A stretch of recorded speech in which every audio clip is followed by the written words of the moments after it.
I was 17 and broke when I started working for my cousin Lita, who ran a cramped but beloved noodle stall wedged between a laundromat and a pawn shop in our part of San Paloma. It was the week after our neighborhood's Lunar New Year festival, and most folks were still sleeping off the excess, so I figured it'd be a slow night. Lita, on the other hand, had other ideas.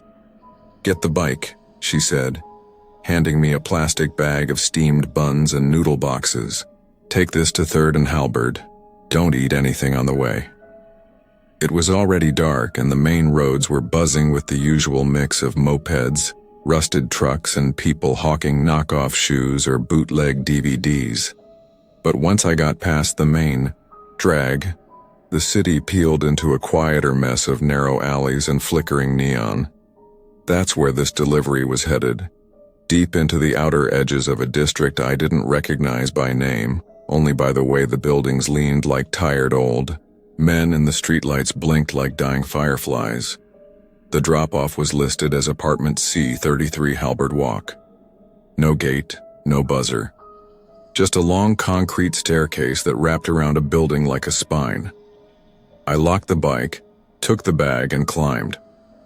When I reached the floor marked C, I realized the whole level was abandoned. Or at least it looked that way. Doors were shut tight, windows boarded or clouded with grime. The only sign of life was the red paper talisman still pasted to one door, curling at the edges like it was trying to escape. That was my destination. I knocked once. Nothing. Knocked again. Still nothing. The hallway was so quiet I could hear the hum of the vending machine downstairs. I leaned in to listen for movement, voices, anything. I could smell incense, faint but recent. Then I noticed the shadow, not behind the door, across the hallway. A figure was standing just barely out of the emergency light's reach. I squinted. No sound, no movement, just stillness. "Delivery for C," I said, louder now. Still nothing. I turned back to knock again, but the door was slightly open. I didn't open it. It had already been cracked, wide enough for someone to peek through if they wanted. The inside was pitch black. No light, no voices, no footsteps. Just the smell of incense and something else, metallic and sharp like old coins or blood. I took a step back. Something felt wrong. I'm not a jumpy person, ask anyone, but my fingers started tingling like they were trying to warn me before my brain caught up. That's when the figure moved. It wasn't a shuffle or a slow creep. It was a confident step forward, deliberate, arms tucked inside a padded jacket with a high collar, face obscured, no phone, no wallet, no keys in hand. Just steady eye contact even though I couldn't see their eyes. I didn't wait. I turned and ran. Back down the stairs, heart slamming against my ribs, fumbling for the bike lock. When I finally got it loose, I jumped on, hit the pedals, and nothing. The back tire was limp like someone had let the air out. I whipped around. The person was now standing at the top of the stairs. Still not running. Still not yelling. Just watching. "Hey," I called out, breath shaky. "Did you order food?" No answer. Just 2 steps down the stairs. Then another, and another. I wheeled the bike behind me as fast as I could, half running, half dragging it. My phone was in my pocket, but my fingers wouldn't work right. I punched Lita's number wrong 3 times before I gave up and called an emergency. By the time someone picked up, the figure had reached the bottom of the staircase. They were close now, close enough to hear my breathing, probably. Close enough to see I wasn't going anywhere. I started shouting into the phone. Descriptions. My location. The broken tire. I even yelled, "He's coming!" though I couldn't be sure it was him. Didn't matter. What mattered was what they did next. They reached into their jackets and froze. They started patting their pockets. First calmly, then frantic. I saw them mouth a curse before they looked up, and for the first time they looked unsure. They turned and bolted. Gone. Into the dark alley behind the stairwell. I stood there frozen until a security patrol showed up in a rickety van with 2 sleepy guards inside. They asked me questions. I told them everything I could remember. When they checked the building, it turned out nobody had lived on level C in over a year. A gas leak had gutted most of the wiring, and the building never finished repairs. Whoever I met knew that. They probably used it. They also slashed my tire and left the door open to draw me in.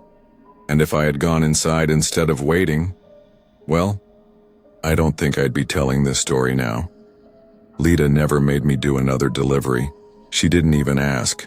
She just handed me a wok and taught me how to make broth from bones and spices. Said she trusted me more with soup than strangers. Didn't argue. They always said the library was haunted, but that was just the kind of thing people say when they don't like dusty shelves and silence. I'd worked there for 3 years, cataloging old manuscripts in the basement of the Westfield Historical Archives, and never once saw anything that couldn't be explained by faulty lights or creaky pipes. That changed last spring.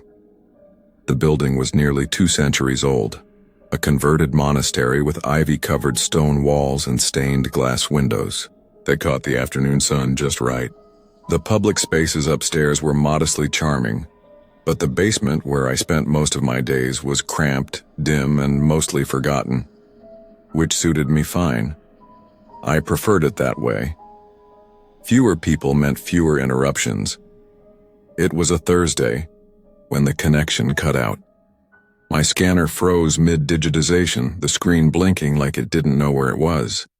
I sighed, rubbed my eyes, and leaned back in the creaky desk chair, staring at the ceiling pipes that rattled whenever someone flushed a toilet upstairs. No internet, no work. So I packed up early, slid on my coat, and took the side exit near the old storage room. That hallway was always colder than the rest, even in summer, and I usually rushed through it. But something made me stop that day. A young girl, maybe 12 or 13, stood at the far end of the hall. Pale blue dress, dark braids, no shoes. She didn't speak, just looked at me like she was waiting. I opened my mouth to ask if she was lost, but the lights overhead flickered, and when they steadied, she was gone. I told myself I imagined it. Lack of sleep, low blood sugar, maybe a trick of the light. The next day, I brought it up to Elsie, the only other person who worked full-time in the building. She raised an eyebrow. "Was she barefoot?" she asked. I nodded. "You should check the archives," she said. And that was it. She turned back to her tea like she hadn't just said the most cryptic thing imaginable. I did check the archives, spent 2 hours combing through visitor logs, staff records, even old security reports. Nothing. No mention of a girl in a blue dress, but the sightings didn't stop. The following week, I was down in the records room, filing birth certificates. From the early 1900s, Gracie, my beagle mix who came to work with me most days, lifted her head and growled, low and guttural, toward the supply closet. I turned, half expecting a rat or something worse, but there was nothing. Just the door, closed as always. Still, I walked over and opened it. The smell hit first, something sweet like lavender and rot. A stack of papers had fallen over, and at the very back in the dim corner near the mop bucket were a set of footprints. Small, bare, leading nowhere. Gracie refused to go near the closet for days after that. Then, one evening, I stayed late. The rest of the staff had gone home, and I'd gotten too caught up in a box of antique correspondences to notice the time. When I finally looked up, the sun had dipped low, casting long shadows through the basement windows. Gracie was asleep beside my chair when she jolted upright, ears pinned back, growling again. This time I didn't hesitate. I stood, heart already racing, and scanned the room. Nothing. I turned toward the stairwell, only to hear the handle of the archive door behind me click. It turned. I hadn't moved. I stood frozen as the knob twisted slowly back and forth. Gracie barked once, sharp and frantic. "Who's there?" I called out, trying to sound firm, but my voice cracked. No answer. Just the door handle. I grabbed the nearest thing I could find, a metal ruler, and backed toward the opposite wall. I called 911, my voice trembling as I explained that someone might be inside the building. By the time the officers arrived, the door was wide open. No one inside. No forced entry. Just muddy prints across the tile and a single object placed on my desk, a photo, black and white. A girl in a blue dress standing in front of the library, taken sometime in the 1920s. On the back, scrawled in faded pencil, was the name Maribel. Elsie wouldn't say anything more, and no one else seemed to know who Maribel was. But her photo disappeared 2 days later, vanished from my locked drawer. I haven't seen her since, not really. But sometimes Gracie still growls at shadows, and the lights flicker for no reason at all. And once, just once, I found a daisy on my desk. Fresh.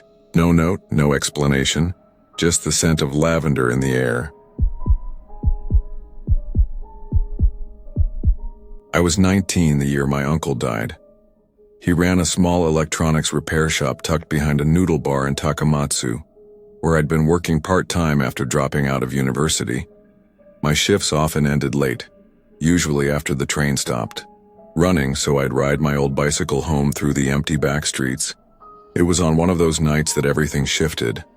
That Thursday started like any other. I restocked shelves, tuned a busted radio, and helped an old woman figure out why her air conditioner kept leaking water.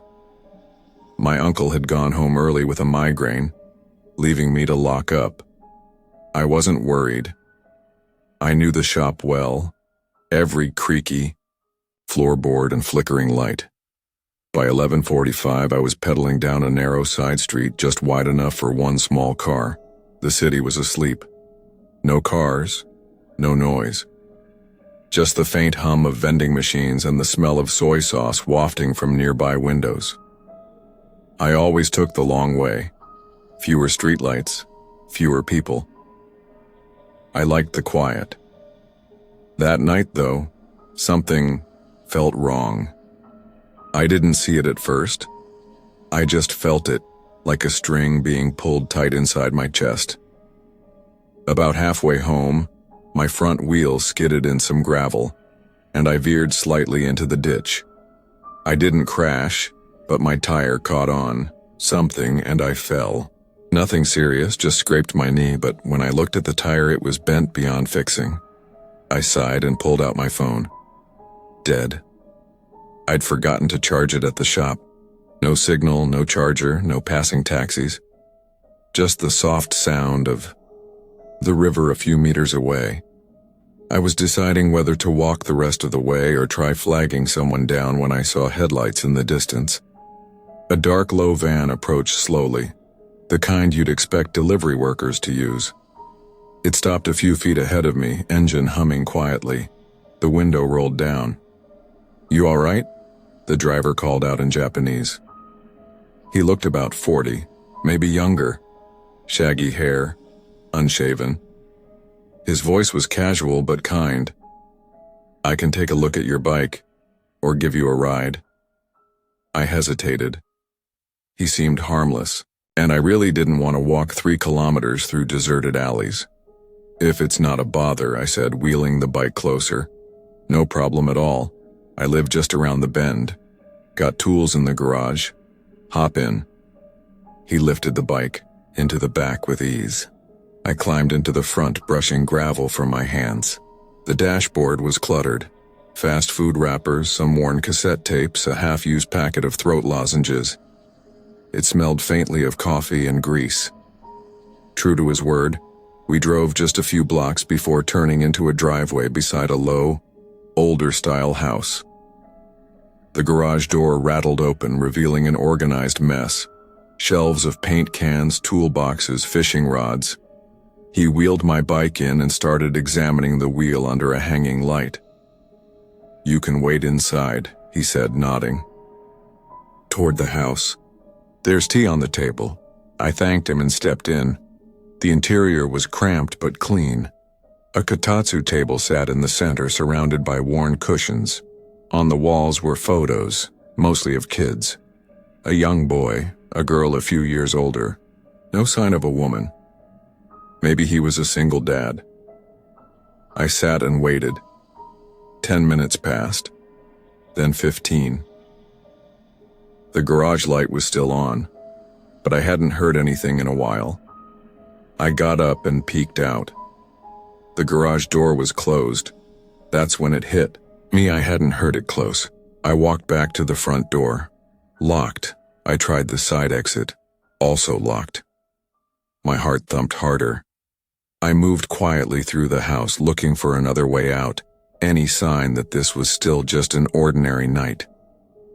In the hallway, I found a room with the door ajar.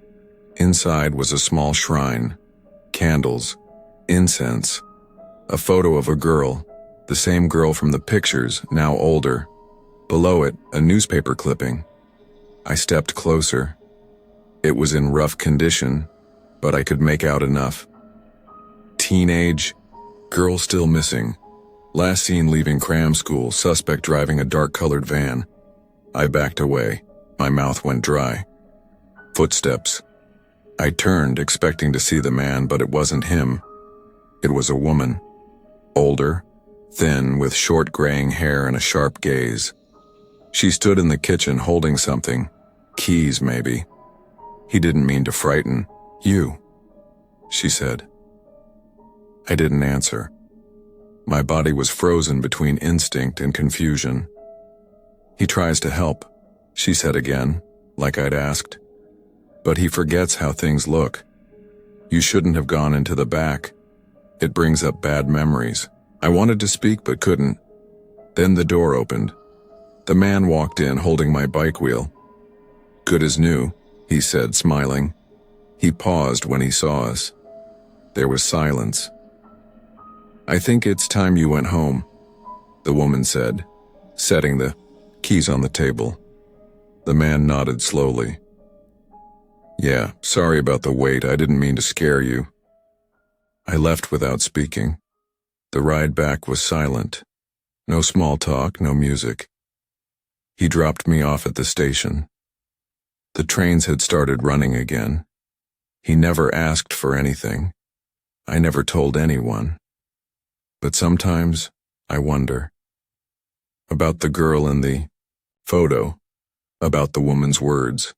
About how many others rode in that van. Whether any of them ever came back. And why, despite everything, part of me still believed he had meant to help.